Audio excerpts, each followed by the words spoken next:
place, it will stop immediately. There are reasons for the PM not being able to go to Manipur. I'm aware of those reasons. I don't want to say them publicly. But there are clear reasons as to why the Prime Minister is not going there. That is why we wanted the Prime Minister to speak in Parliament. That is why we wanted Manipur to be on the agenda in Parliament. And what did the Prime Minister do? He ridiculed the state. He ridiculed the women of the state. He laughed at the women of the state. That's the truth. Now please ask your questions. Sanjeev, mic dena yaar. Finally, I just want to say one thing again in English. See, the Prime Minister,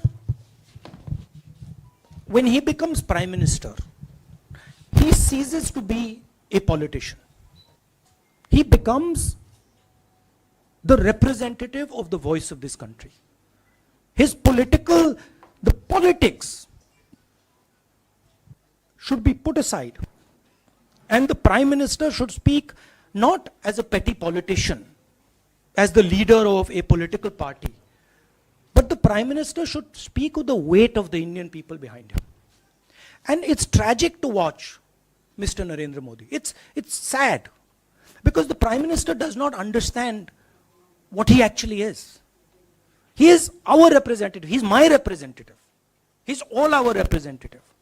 And watching the Prime Minister spend 2 hours talking about the Congress, talking about the opposition, making ridiculous remarks about the name, this really does not do justice to an Indian Prime Minister. I've seen Prime Ministers from the Congress party, I've seen Prime Ministers from the BJP, I've seen Mr. Vajpayee, I've seen Mr. Dev Gowda. None of them have ever done this. There's a complete misunderstanding in the mind of Narendra Modi ji about what the Prime Minister of India is. Rahul ji, you wanted the Prime Minister to speak in Parliament, and now that he's spoken, and you've said that he wants Manipur to continue to burn. So what is the Congress Party's next step to retrieve Manipur and save it? The only conclusion I can draw, because the Prime Minister has tools in his hand that can stamp out the fire in Manipur certainly within 3 or 4 days. But for some reason, he's refusing to use those tools. Right? The Prime Minister could at least go to Manipur, talk to the communities, and say, I'm your Prime Minister. Let's start talking. It will be taken seriously. So I don't see any intention. Rahul ji, कल ये भी प्रधानमंत्री ने अपने भाषण में कहा कि 2018 में ये लेके आए थे, 2023 में विश्वास प्रस्ताव लेके आए और 2023 में भी लाएंगे। तो एक तरीके से उन्होंने साफ तौर पर ये कह दिया कि हमारी सरकार अगली बार भी बन रही है। एक पॉलिटिकल बात भी उन्होंने कही। तो आप उनके पूरे भाषण को आप ये कह रहे हैं कि वो पॉलिटिकल भाषण ज़्यादा था, मणिपुर पे बात बहुत कम थी, तो इसको कैसे देखते हैं? नहीं, भाषण हिंदुस्तान के बारे में नहीं था, भाषण नरेंद्र मोदी जी के बारे में था। वो अपनी राय, अपनी राजनीति, अपने एम्बिशंस वो आपको दे रहे थे। सवाल ये नहीं है कि नरेंद्र मोदी जी 24 में प्रधानमंत्री बनेंगे या नहीं। सवाल ये है कि मणिपुर जल रहा है, महिलाओं का बलात्कार हो रहा है, लोग मारे जा रहे हैं। सवाल ये है, अगर ये प्रधानमंत्री कहना चाहते हैं तो ये पब्लिक मीटिंग में कहें। मजाक बनाना चाहते हैं तो जब मणिपुर नहीं चल रहा है तो करें। बट प्रधानमंत्री को यह समझ आनी चाहिए, बात समझ आनी चाहिए कि पार्लियामेंट में जो चर्चा हो रही थी वो उनके बारे में नहीं थी, वो मणिपुर के बारे में थी। सर नमस्कार। कल प्रधानमंत्री ने बार बार कांग्रेस का नाम लिया और ये आरोप लगाया कि नॉर्थ ईस्ट और मणिपुर की सारी समस्याओं के कांग्रेस जिम्मेदार है। आप क्या जवाब देंगे? नहीं, अभी मैंने बोला ना, वही तो जवाब है।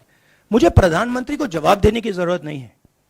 मैं सिर्फ ये कह रहा हूं कि एक स्टेट की हत्या की गई है, भारत माता की हत्या कर दी गई है मणिपुर में। भारत माता की हत्या मणिपुर में कर दी गई और प्रधानमंत्री लोकसभा में मजाक उड़ा रहे हैं, हंस रहे हैं, नारे लगवा रहे हैं। मुझे क्या जवाब देने की जरूरत है? राहुल विलास। एक मिनट मोहित ऑर्डर से please Mr. Gandhi, you waxed eloquent. Rahul, आपने बोला कि प्रधानमंत्री ने बोला सदन में कि गृह मंत्री अमित शाह ने विस्तार से जवाब दे दिया। अमित शाह साहब ये कहते हैं कि मणिपुर के सीएम को हटाने की जरूरत इसलिए नहीं है क्योंकि उन्होंने हमारी पूरी बात सुनी और वो कभी भी कोई हमने डीजीपी चेंज किया, डीजीपी चेंज कर दिया, उन्होंने जो भी प्रशासनिक व्यवस्था हम चेंज करना चाहते थे, इसलिए मणिपुर सीएम को हटाने की मणिपुर कोई जरूरत सीएम, नहीं। जब मैं मणिपुर गया, मणिपुर सीएम ने जो मणिपुर में हजारों वेपन्स